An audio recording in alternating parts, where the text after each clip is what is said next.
Nationwide injunctions, they're relatively new phenomenon, right? It's, isn't that correct? Yes. Yeah, it's fair to say nationwide injunctions became more commonplace in the 60s and 70s, and that is because Congress began authorizing general rulemaking by federal agencies, such as passage of Clean Air Act or the Clean Water Act. Well, there are several factors that led to the late development of it. One is a change in philosophy of what it meant to say that something was unconstitutional. For example, Professor Samuel Bray explained this at length in his article.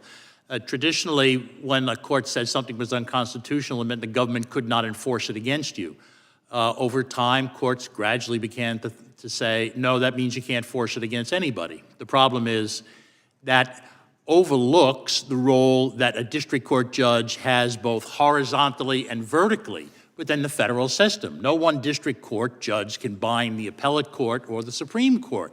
No one district court judge in Maine can bind a district court judge or any judge in Alaska. And so, unfortunately, this practice developed, and we didn't have anybody stepping back and saying, no, wait a minute, are there constitutional, statutory, et cetera, limitations on it? And it has actually hurt both parties because each party has suffered through this process. Thank you. Speaker Gingrich, as you mentioned in your testimony, between 2001 and 2023, there were 96 nationwide injunctions issued, of which 64 were granted against President Trump.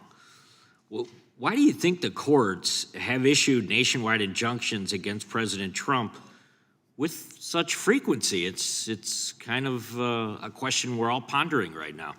You know, one of my favorite books on the law is The Bramble Bush, which is the 1929 introductory lectures at Columbia Law School, and which draws a distinction between the law as it is practiced and the law as it is written. So let's just, at a common sense level, be honest. Donald Trump represents a profound, fundamental shaking up of a very deeply resistant establishment, which can be traced back to Franklin Roosevelt in 1933. You take on a system that's almost 100 years old, the system fights back. The last great bastion of power held by the left is district court judges and their allies on the Supreme Court. And they're behaving, as a historian, this is a perfectly natural thing. They're doing everything they can to stop the president, who was elected by millions of Americans. They were elected by no one, but under our system, they have a certain amount of power. Not nearly as much as the modern legal system believes, because the 1958 decision by the Supreme Court, which said we are supreme, is baloney. The Supreme Court is supreme in Article 3. It is not supreme over the whole Constitution. And I think we're now going to face a genuinely important historic conversation as a country about whether or not unelected judges on a randomized basis, who happen to be 92% Democrat, have the power to stop the elected commander-in-chief on item after item after item. My guess is the American people will say to the legislative branch, you got to be kidding me. And if Justice Roberts wants to cut this off, he should act now, because this is going to get worse, not better. Thank you. Mr. Larkin, I'll just finish up with a quick question about forum shopping. It's something that's clearly been happening, and we're used to it at the state level within the judiciary as well as at the federal level. I was wondering if you had a comment about that. Sure. I mean, the problem is attempted to be avoided by having random assignment. But unfortunately, there are some times when there's only a limited number of judges in a particular district. And as the result, if there's only one, that's who you're going to get. If there are two, you have a 50% chance.